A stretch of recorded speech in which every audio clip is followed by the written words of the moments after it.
Hey guys, welcome back to my channel, and if you're new here, then welcome. My name is Maddie, and today I'll be sharing part 2 of my biggest wrap-up ever, aka my December wrap-up.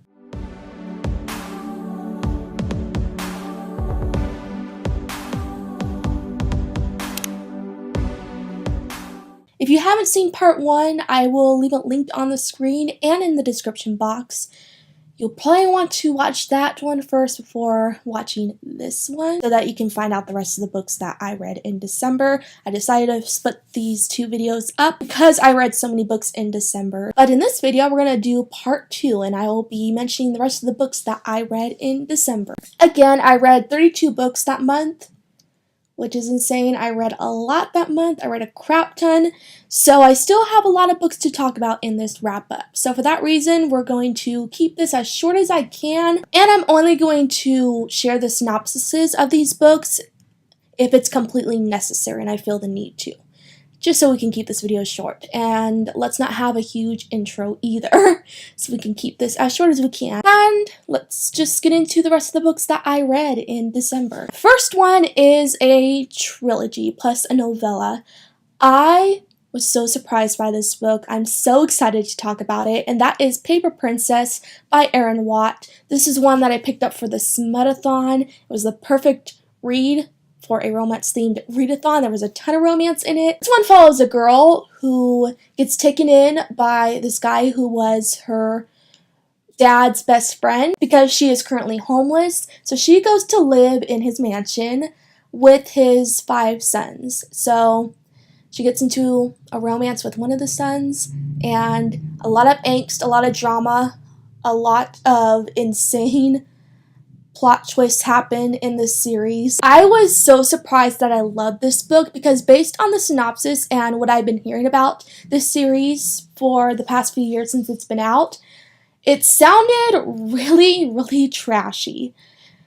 And it sounded like it wasn't going to be good, but the thing with this series is that it's so bad that it's good, if that makes sense. It's one of those books that you know it's trash, you know it's bad, but it's still so good. And even though this series was kind of pretty bad, I still loved it. I loved the characters. I loved the plot. The plot was always going super fast. There was always something happening. And I love drama in my books, and these books are just drama on steroids. There's so much drama, so many plot twists, and cliffhangers at the end of each of these books that you can't help but have to pick up the next book as soon as possible. For that reason, that is why I finished this series in the span of a month. I could not put these books down. I read the first 3 books in December, and I finished off the other 2 books in January, which I'll talk about the other last 2 books in my January wrap-up. But just talking about the first 3 books, they were all 5-star reads. I absolutely adored them. I would be happy to reread them again, and I would really recommend them if you are into romance books.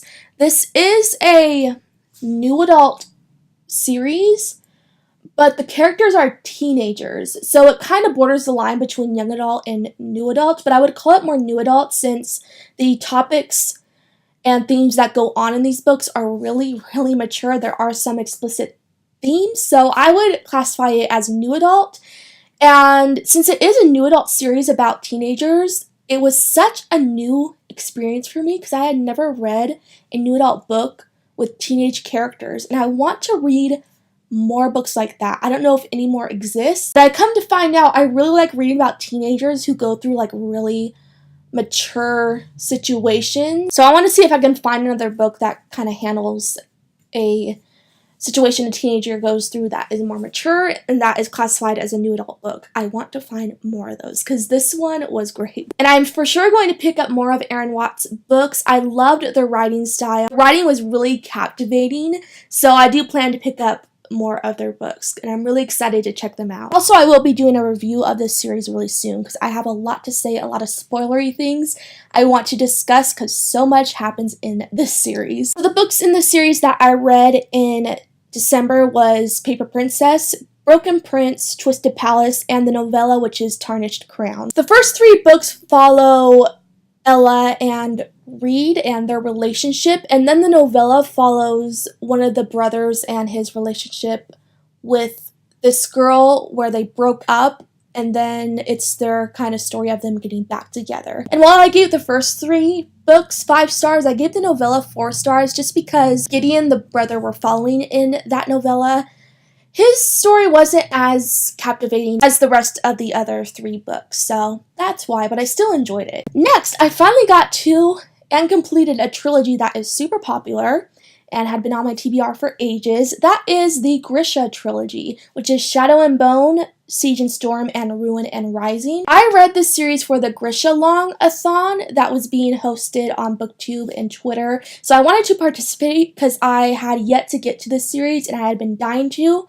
So I read these books and I have to say they were fine. They were okay. If you don't know, this is a young adult fantasy that's basically about this girl who lives in a world where there's this group of people who can wield magic and they have powers, and she comes to find out that she has powers too. It's a very basic fantasy plot line, I have to say. I gave Shadow and Bone and Siege and Storm 4 stars, but Ruin and Rising I gave a 3 stars.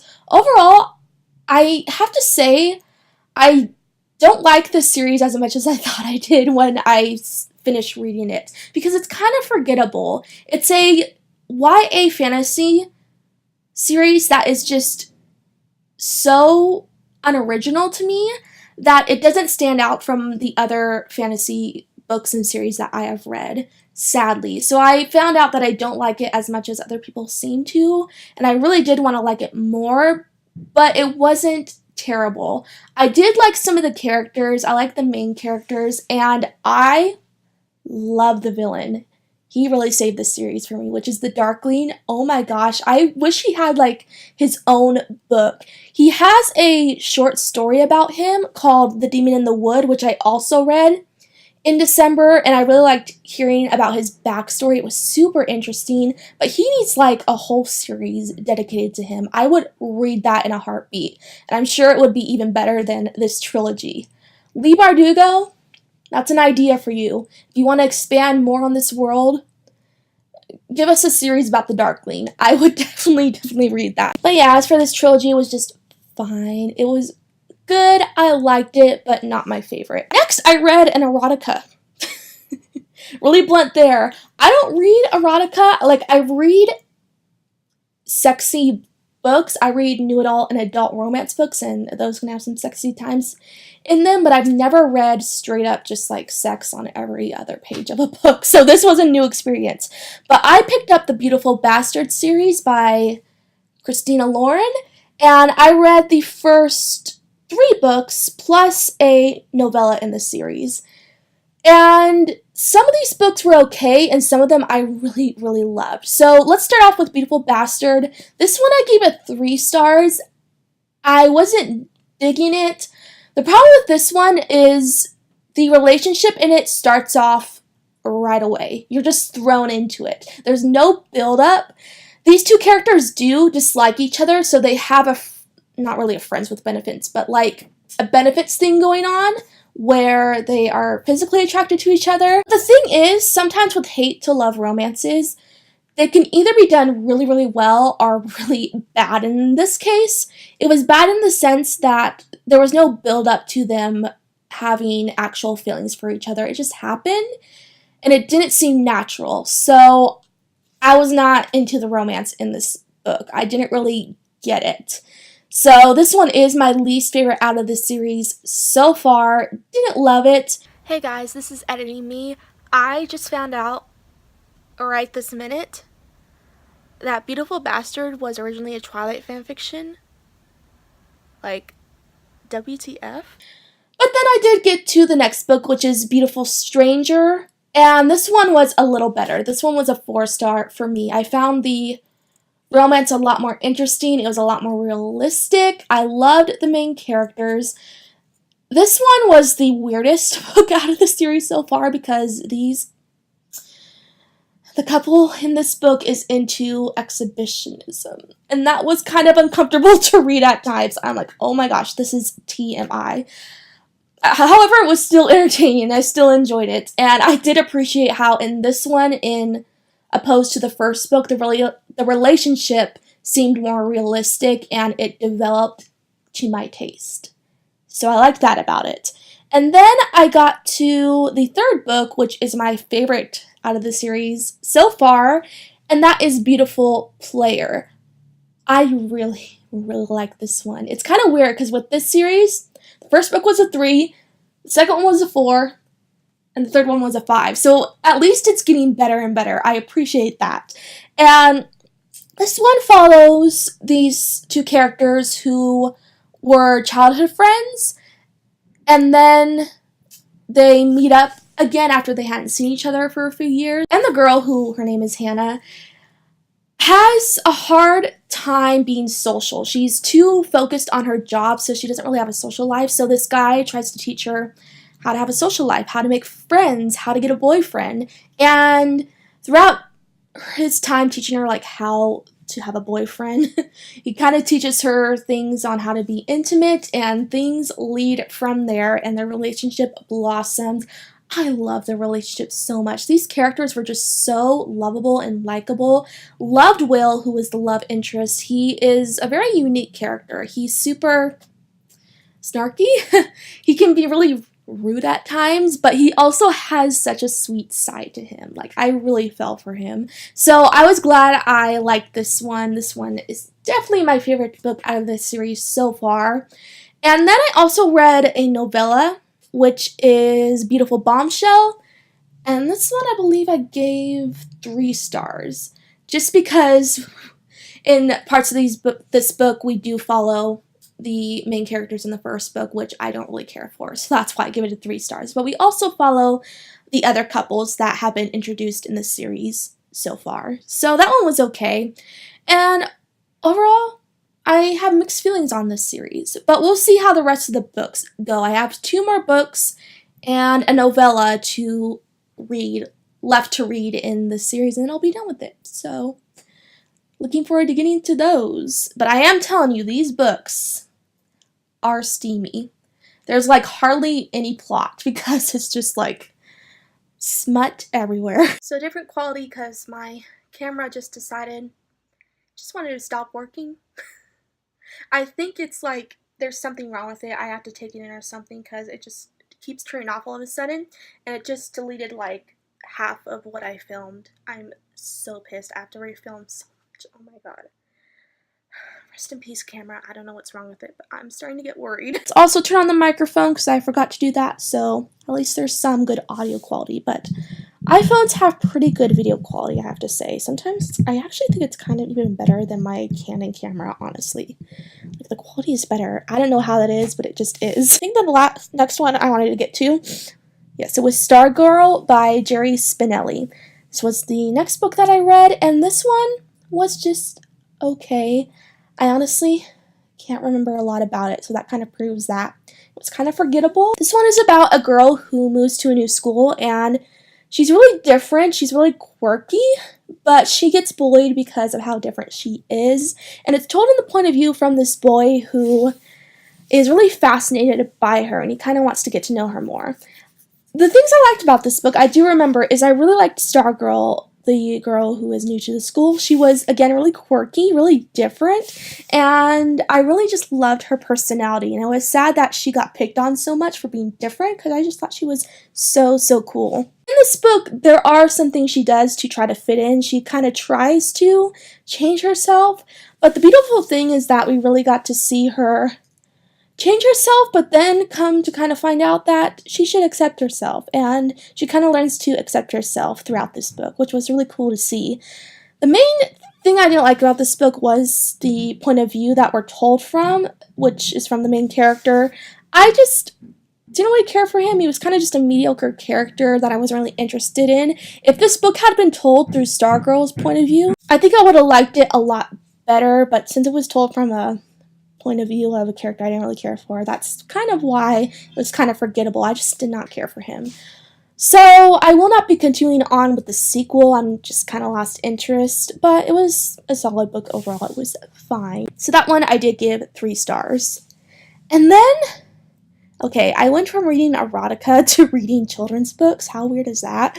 So I picked up some children's books because they're so quick to read, and I was so close to hitting my reading goal on Goodreads for 100 books that I just would have been really mad if I had just gotten to 98 or 99 and been so close to reaching 100. So I decided to pick up some books that I could get through quickly. So I picked up 7 Dr. Seuss books. Whether you think that counts for books you should count towards your Goodreads goal is up to you, but I counted them because I was desperate. So those were really fun to read. I actually found some videos on YouTube that showed like an animated picture of the book with someone narrating the story over it. So it was kind of like watching a mini movie, which was cool, and I got through them really quick. Ones I read were One Fish, Two Fish, Red Fish, Blue Fish, Green Eggs and Ham, the ABC book, An Amazing Alphabet book, Fox and Socks, The Foot Book, Wacky Wednesday, and Hop on Pop. So I read Dr. Seuss when I was little, since I was like 2 years old. So this was a very nostalgic experience for me. They were really fun to read them again. Kind of remembered why I liked them as a kid. I thought they were super fun. And the ratings for these ones ranged from 3 to 5 stars. There were some that I just thought were like fine. Others I really loved, and others I remember being my favorites. I think One Fish, Two Fish, Red Fish, Blue Fish was my favorite Dr. Seuss book growing up. I just really liked that one. So yeah, those ones were fun to read. And I still don't know if they count for books you should count towards your Goodreads goal. But I was really desperate to hit my 100 books read, so I just did it. Don't really feel sorry for it. And the last book that I read in December, finally read the last one, is The Sun and Her Flowers by Rupi Kaur. I read Milk and Honey by this author, which I thought was an okay poetry collection, but I was still interested to reading more from her, so I did pick this one up. I liked it a lot more than Milk and Honey, which Milk and Honey is her most famous one, but I like this one more, honestly. This is a poetry collection. It has poems in it that follow the author's experiences, about her grief, about her heartbreak, about her growing up, about her family, and you kind of get to know more about the author through The Sun and Her Flowers more so than you do in Milk and Honey. So I liked getting more insight into her life through her poetry. The little problem I do have with her poems is that some of her poems are 1 or 2 sentences that are very blunt, that I don't really understand how they're poetry, because it feels like anyone could write like a sentence like that. So they just weren't really, they just didn't feel like poetry to me. And I'm not much of a poetry reader. Actually, Milk and Honey and this one are the only poetry collections, aside from Shel Silverstein books, which are children's poetry books, that I've read. So I'm not a whiz on poetry, so I'm not certain how modern poetry is nowadays, but I was not digging like the blunt 2-sentence poetry in this book. But I did like her longer poems that had more, I would say, felt more like poems. Like they felt like they had such deeper meanings. So I liked those. So there were poems in here that range from didn't like so much to ones that I loved. So I had a little love-hate thing going on with this poetry book, but I still really enjoyed it. And I really need to pick up more poetry books because I like poetry. It's not my favorite genre, but every once in a while, if I want to get through something quick, I will pick up poetry.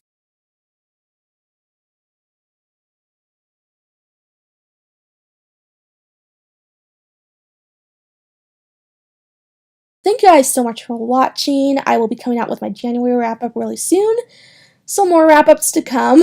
And with that said, I hope you enjoyed the video. And if you did, be sure to like, comment, and subscribe down below for more bookish-related videos. And also be sure to follow me on Twitter if you want to follow me outside of YouTube. I post every Tuesday, Wednesday, and Saturday. And I'll be back really soon. Bye.